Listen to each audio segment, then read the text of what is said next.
Ako as a leader, I have to learn that. I have to see my website, I have to see my portal, I have to see my presentation and all that. I have to understand terms, I have to understand how it works, the system. So ngayon, nakafocus ako dun sa aming book, no? Inaaral ko yon every Tuesday. I'm discussing that with my members. So I have to break the technical barriers.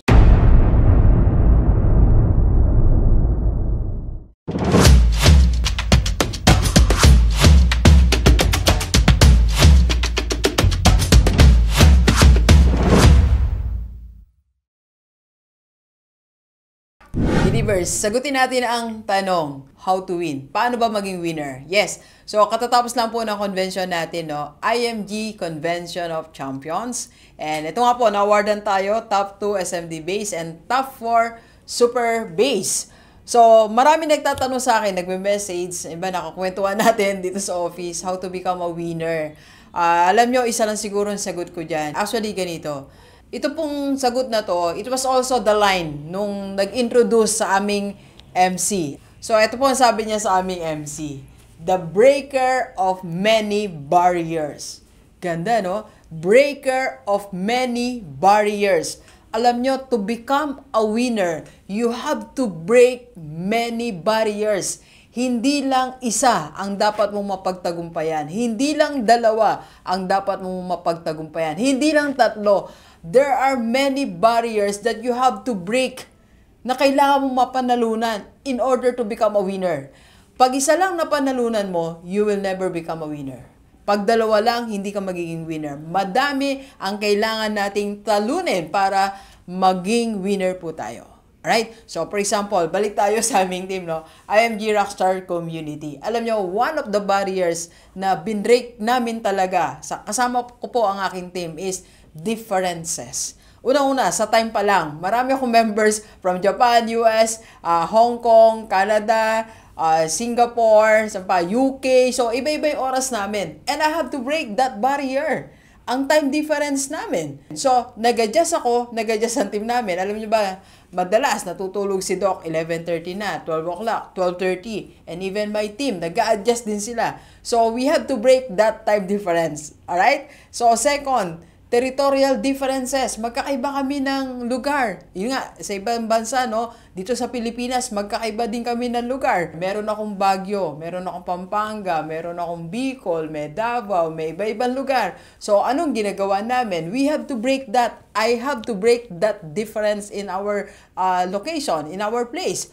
So, minsan ako nagpupunta talaga. So, kaya ngayon meron tayong regular sa Baguio City. Baguio City muna ang tinutukan ko. So, every last Saturday of the month, nandun ako. Kaya kung taga Baguio ka, punta ka na doon. And Pampanga naman namin, every second Saturday of the month, nandun po ako.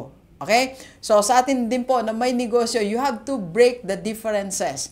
Break the time barrier, location. Okay? So, ano pang differences?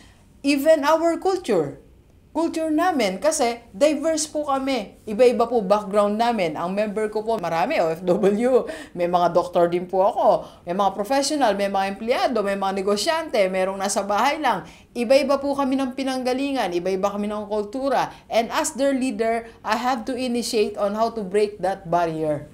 So, ano ginagawa namin? Adjustment. Ang adjustment po nanggagaling sa akin. I have to adjust kung anong background ng aking member, adjust ako. Kung anong background ng aking leader, adjust ako. Kung anong culture niya, adjust ako. So, you have to adjust as a business owner. Okay? And next, aside from differences, ano pa yung kailangan mong i-break as a winner? Okay? So, break many barriers. Reminder ko po yan, ha? So, second barrier that you have to break is the technical requirement. Kailangan ma-break mo talaga yan.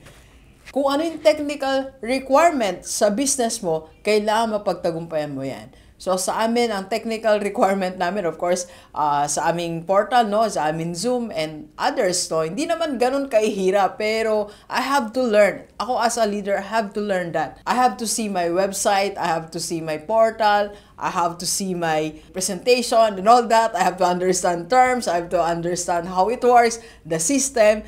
So, ngayon, nakafocus ako dun sa aming book, no? Inaaral ko yon every Tuesday. I'm discussing that with my members. So, I have to break the technical barriers para ko personal maintindihan ko at ang mga members and leaders ko din, maintindihan nila. Alright? And madami pa akong binrake na barrier. It was not an easy journey kasi una po, nagsimula kami sa top 13, top 7, top 5, mga ganon. So, top 2, top 1, and ngayon top 2 kami. And doon sa isang category naman, marami rin kami pinagdaanan. Ngayon, top 4 kami. Last year, top 3. It's a constant battle and it's a constant breaking of barrier. It was not an easy journey for me. It was not an easy journey for my leaders and for my members. But we made it kasi meron kami isang mission. At the end of the day, isa lang din naman yung gusto namin mangyari. Yung matulungan namin po kayo na magkaroon ng tamang financial education, makapag-save and invest na rin tayo for our future. Yun lang gusto namin tulungan. So, kahit anong mga barriers yan, kahit anong pinagdadaanan namin at pagdadaanan natin, the mission is still the same. We want to help you. Let's go. Kape po tayo.